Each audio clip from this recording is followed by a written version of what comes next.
Well, my truck always looks better when it's clean. Too bad it's fixing to get dirty.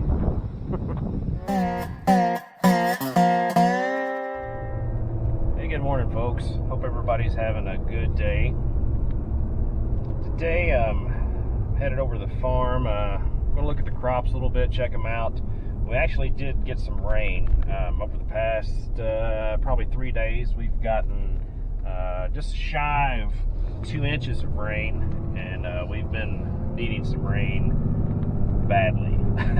It's been very dry here. Some of the sweet corn was tasseling out already, and it's about knee tall, which is not good. So hopefully this rain is going to help it out and push some of the corn that's not quite ready yet. Tomatoes are blooming too, so they're putting on tomatoes. So you know, everything around here needed a good drink of water. So very thankful that we've gotten that.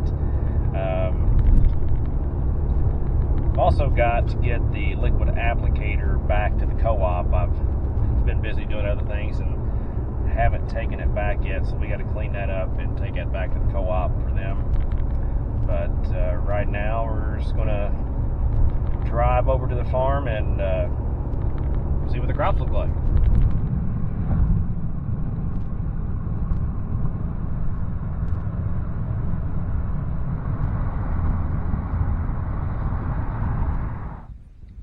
And that's why you just can't have nice things. Well, it was bound to happen sooner or later, right? Can't stay clean forever. So I'm out here in the 70-day corn right now, and we'll take a look at the 83-day corn or 82-day corn, the Obsession, here in a minute. But not real happy with what I'm seeing here, because the corn is about waist tall, and it's starting to, it's already tasseled and it's putting on an ear. So maybe this variety, that's what it does. Maybe it doesn't get very tall. This is the first year that we've raised this variety, but we've had some adverse weather conditions, so I've got to factor that in as well. But I'll show you here, and I'm trying not to get too muddy, so get my nice clean truck full of mud. But you can see it's all tasseled. Right there's an ear coming on.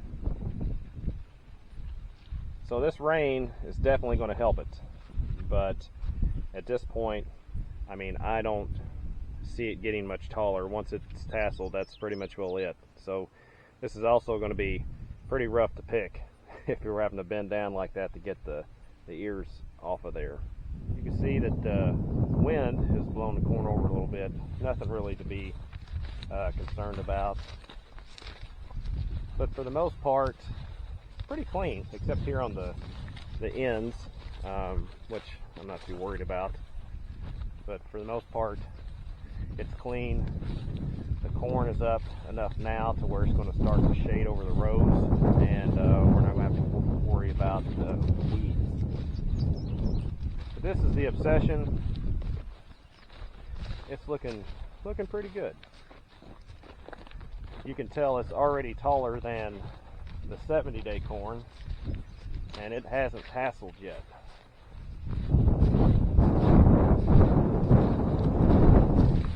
And this has had the same weather conditions as the 70-day corn. That does lead me to believe that maybe that corn just doesn't get that tall. So as you can see here, we've got some wildlife damage, mainly some deer. What they like to do to sweet corn is they'll pluck the tassel out, because it's a nice little sweet tender spot, and they can get in there and get that. But what that does, that pretty much renders that corn plant useless, because now if it puts on the ear, it's going to have a harder time pollinating because the tassel's out. So our first planting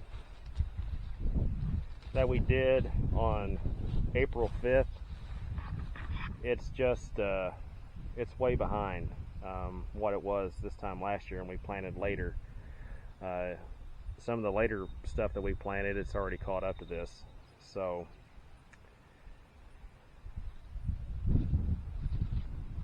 that's going to be, we'll just have to see how it turns out and how it yields, but I would say that it's probably, the yield's not going to be as what it was last year.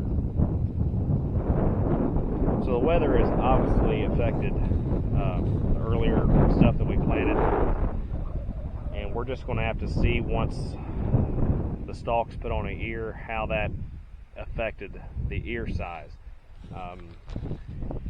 Just because the plants are short doesn't necessarily mean that it's going to produce a small ear, but the likelihood of it producing a smaller ear is more prevalent if the stalk is smaller or shorter. Hey folks, how's everyone doing today?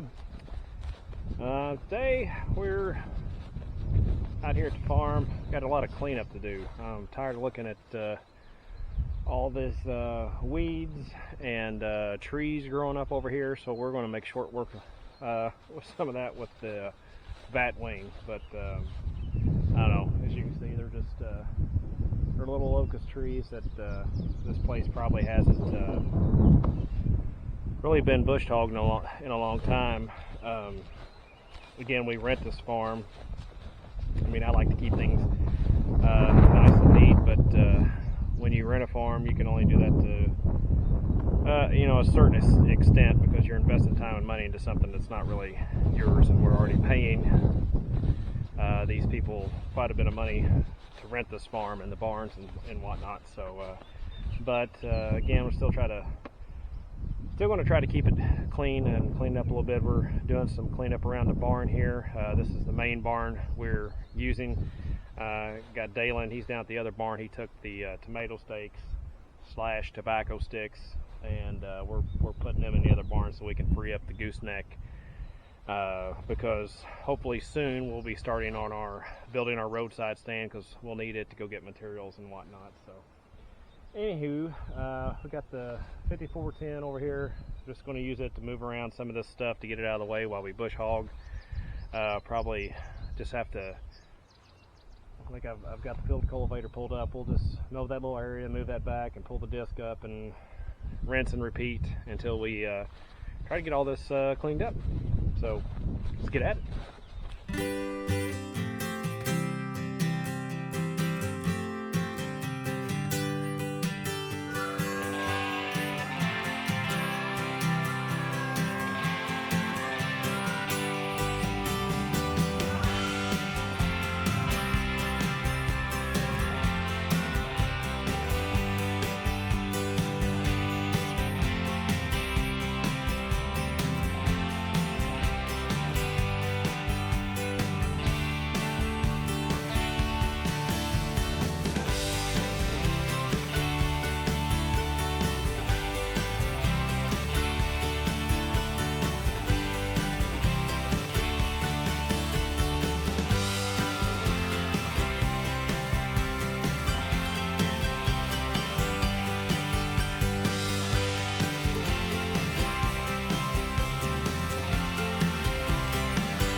That looks much better.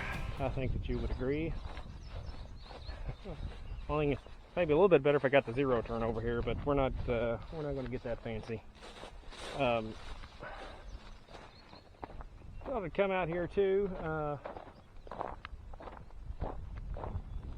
give you all a look at the tomatoes. They're ready for the second trellis of string on them, and our cantaloupes are up. So I'm right in the light, it looks like. So we'll come around this way. But there's, it looks like, so in the previous video when we were planting these, I were talking about, I didn't know if the planter would, how well it would plant them because the seeds were so small. So the spacing is sporadic, and it looks like there's a lot of doubles, which I don't necessarily mind.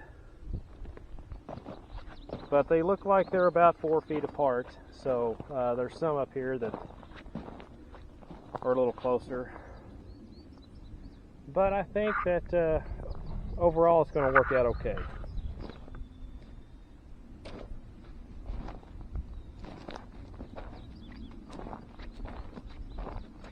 Although we do have a bunch of Johnson grass coming up here. The pre-plant herbicide that I use does not control Johnson grass. So as you can see, there's a bunch there. So we're going to have to get to hoeing that out. So the string works pretty good. You can see if as they get top heavy, they want to start toppling over again. So we're probably going to do that this weekend. That guy there even broke, it looks like. We had some heavy wind here last night. That may have had something to do with it. But we're going to get the second set of string on here possibly as early as tomorrow, probably Saturday. So we've got one more planting of sweet corn to do for the year, and then sweet corn, all the sweet corn will be planted. We have, I would say, 12 more rows of green beans to plant. So 3 more plantings of green beans, and then the green beans will be planted for the year. And once that is complete, we'll start planting pumpkins somewhere around the end of the month. So Plant 2020 is coming to a close really quick, and we've also got to get the combine ready next week. We've got a little bit of wheat to run. I got about 6 acres, not a whole lot, but we run the wheat and we actually plant the pumpkins behind the wheat stubble, and we also bale up the straw, so we have straw to sell at the roadside stand this fall. So that's about it for this video, folks. Hope you all enjoyed it. We'll see you next time. Bye.